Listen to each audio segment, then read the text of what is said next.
বাংলাদেশের অর্থনৈতিক প্রবৃদ্ধি অর্জন ও আর্থসামাজিক উন্নয়ন নিশ্চিত করতে যে কয়েকটি নিয়ামক সবথেকে বেশি ভূমিকা রেখেছে তার মধ্যে অন্যতম বৈদেশিক রেমিট্যান্স।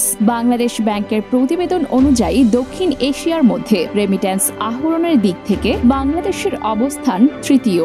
একই সঙ্গে দক্ষিণ এশিয়ার দেশগুলোর মধ্যে যে কয়েকটি দেশ আর্থসামাজিক উন্নয়নের অনবদ্য দৃষ্টান্ত স্থাপন করতে সক্ষম হয়েছে তার মধ্যেও অন্যতম বাংলাদেশ। তবে সাম্প্রতিক সময়ে কিছু ইস্যু ও অপপ্রচারের ফলে রেমিটেন্স প্রবাহে কিছুটা ভাটা পড়েছে। এই মুহূর্তে অর্থনীতিকে ধ্বংস করার জন্য দেশি বিদেশি অনেক ষড়যন্ত্র হচ্ছে। বিদেশে লবিস্টের মাধ্যমে মিলিয়ন মিলিয়ন ডলার খরচ করা হয়েছে বাংলাদেশের ক্ষতি করার জন্য। প্রবাসীরা যাতে দেশে বৈধভাবে রেমিটেন্স না পাঠান সেজন্য সরকার বিরোধী চক্র অপপ্রচার ও ষড়যন্ত্র করে আসছে অনেক আগে থেকেই। সাধারণ দৃষ্টি থেকে বিবেচনা করলে দেখা যায় যারা রেমিটেন্স পাঠাতে প্রবাসীদের নিরুৎসাহিত করছে কিংবা যারা দেশের ভাবমূর্তি ক্ষুণ্ণ করছে বিদেশের মাটিতে, তারা কোনোভাবেই দেশের মঙ্গল চান না। তাদের নিশ্চয়ই অন্য কোনো স্বার্থ রয়েছে। প্রবাসীদের বুঝতে হবে এই মুহূর্তে আমাদের বৈদেশিক মুদ্রার রিজার্ভ কমে গেলে জ্বালানি, খাদ্য ও শিল্পের কাঁচামাল আমদানির ক্ষমতা কমে যাবে শিল্পোৎপাদন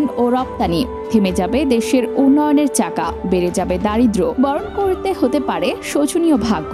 সুতরাং দেশকে এগিয়ে নেওয়ার দায়িত্ব প্রতিটি নাগরিকের। তাই সাময়িক রাজনৈতিক ডামাডোলে দেশের উন্নয়নে ভাটা পড়ুক এটি দেশের নাগরিক হিসেবে প্রবাসীরা নিশ্চয়ই চাইবেন না।